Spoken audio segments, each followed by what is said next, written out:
Segura essa! Existe grandes chances, com evidências, que o Predador vai aparecer em Alien Earth. Além disso, qual era o acordo de Boyka-Valier com Petrovich? E o Mouro? Por que ele não salvou a Capitã Zaveri? Vem comigo entender o 5º episódio de Alien Earth. Fala, Geeks! O Predador vai aparecer? Em Alien Earth, nós vimos a nave da Iran-Yutani revelando diversas espécies alienígenas, algo que nunca foi explorado com tanta ousadia em tela. E esse detalhe pode ser o sinal de que a franquia está abrindo espaço para uma conexão ainda maior entre os monstros mais temidos da ficção científica. Será que isso já é uma preparação para a entrada do Predador em cena? Claro, não precisa ser de cara um Predador aparecendo em carne e osso, cheio de armamentos. Mas pense comigo, poderia ser um som característico, aquele famoso clique metálico que arrepia qualquer fã, ou até mesmo um artefato, uma parte de armadura, ou até o corpo de um Wadja guardado pela Iran-Yutani, ou outra corporação. Pequenos sinais, mas que já seriam suficientes para nos deixar enlouquecidos. E por que essa teoria faz sentido? Simples. Em novembro nós teremos Predador Terras Selvagens, o novo filme da franquia. E adivinha só qual elemento do universo de Alien já foi confirmado nesse filme? Exatamente, uma ciborgue da Iran-Yutani. E isso liga diretamente as duas franquias. E tem mais, nos trailers de Terras Selvagens é mencionado que o Wadja terá que enfrentar o chamado Super Predador Supremo. Agora, vamos ser sinceros. Qual criatura teria peso bastante para carregar esse título? A resposta mais lógica é óbvia, um xenomorfo, ou até uma variação dele. E as pistas não param por aí. O próprio Fede Álvares, diretor de Alien Romulus, disse em entrevista ao Collider que, se fizesse um crossover de Alien vs Predador, não seria como nos filmes antigos. Fede explicou que a ideia seria muito mais natural. Imagine estar assistindo a um filme do Predador e de repente, no meio da trama, ele pousa em um planeta infestado de xenomorfos. O mesmo valeria para um filme da franquia Alien. Essa seria a abordagem orgânica que a 20th Century Studios parece estar querendo seguir. E isso se conecta diretamente com outra declaração bombástica. Steve Abel, chefe do estúdio, falou ao The Hollywood Reporter que o novo Alien vs Predador provavelmente vai acontecer, mas não como no passado. A ideia é que as duas franquias se encontrem de forma natural, construindo os elementos aos poucos, dentro de suas próprias histórias.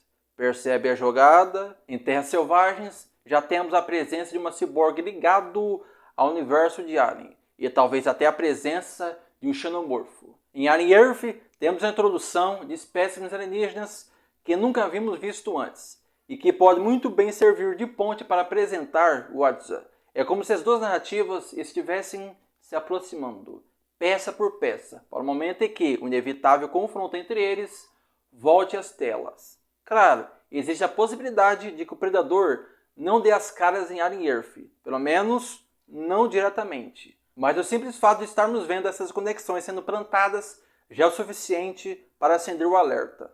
Talvez a grande revelação venha mesmo em Predador Terras Selvagens, mostrando o início desse crossover.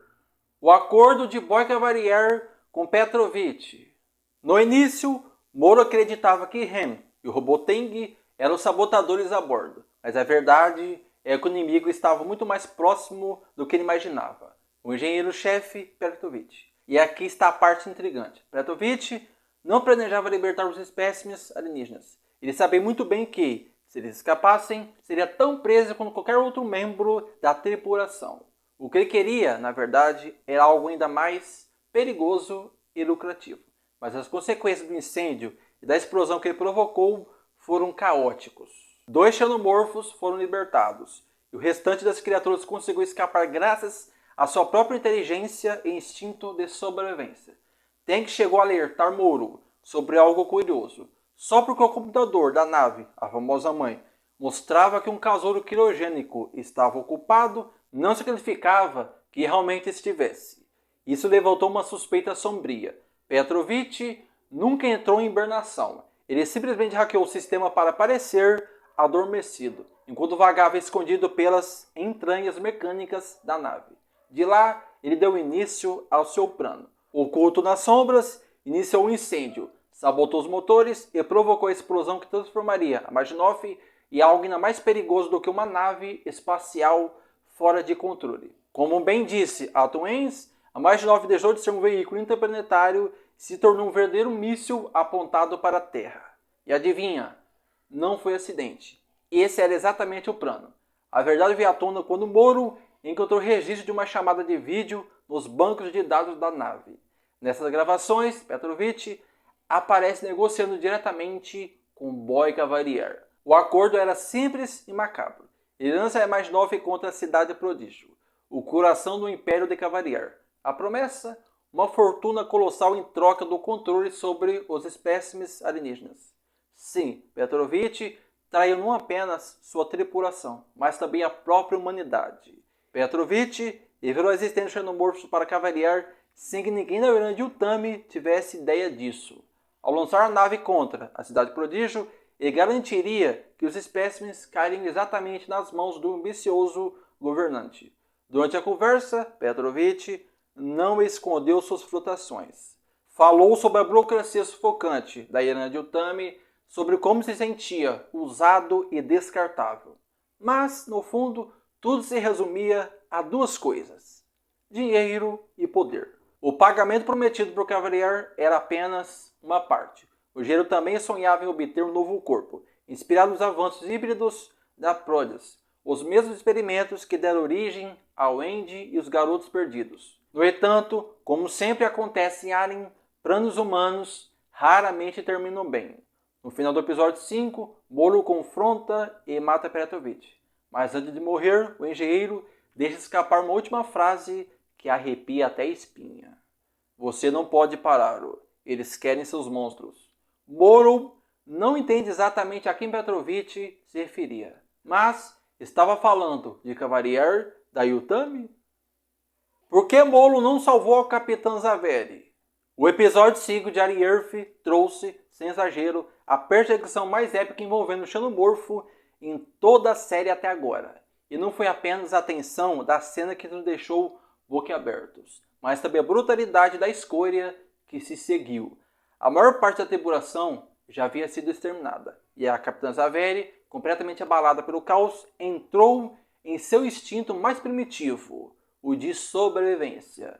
Ela corre desesperada, tentando escapar do xenomorfo adulto que a caça impecavelmente pelos corredores da nave. É uma daquelas sequências de tirar o fôlego, que resgata a essência do terror claustrofóbico da franquia Alien. Mas aqui está o detalhe que deixa tudo ainda mais trágico. O destino de Zaveri já estava selado desde o início. O episódio recria, quase câmera lenta, sua morte mostrada lá no primeiro episódio. No ápice da perseguição, ela chega até a porta de uma cápsula de segurança e começa a bater, implorando por ajuda. E quem está do outro lado? Moro. E para o choque de muitos, ele não abre. Ao contrário, ele sela a porta diante dela, deixando a capitã à mercê da criatura. O xenomorfo alcança Zaveri, e a cena brutal confirma a tragédia inevitável. Mas por que Moro tomou essa decisão tão fria e calculada? A resposta está em sua verdadeira missão. Enquanto Zaveri ainda lutava por humanidade e sobrevivência, Moro sempre teve como prioridade a preservação dos espécimes e a segurança da missão da Majinov. Sua função nunca foi proteger a tripulação. Moro sabia que abrir a porta não só seria inútil, já que só havia espaço para um único sobrevivente na sala de impacto, como também colocaria em risco a contenção da operação.